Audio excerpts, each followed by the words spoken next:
તો સુરતમાં Mandvi તાપીમાં chemical છોડાયું। Riverfront નજીક નદીમાં વાદળી પાણી જોવા મળ્યું। સ્થાનિકોએ તેનો વિડીયો બનાવી વાયરલ કર્યો છે।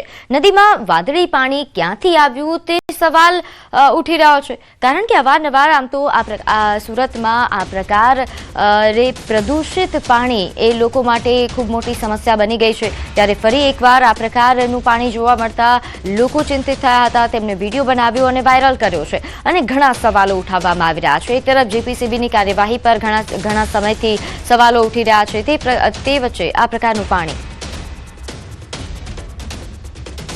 તો આગળ વાત કરીએ સુરતમાં ડાયમંડ બુર્સ નજીક કચરાના પહાડ। ડાયમંડ બુર્સ સામે જ કચરાના ભયાનક નજારો સામે આવ્યો છે। દુર્ગંધ અને પ્રદૂષણથી વેપારીઓ પરેશાન થયા છે।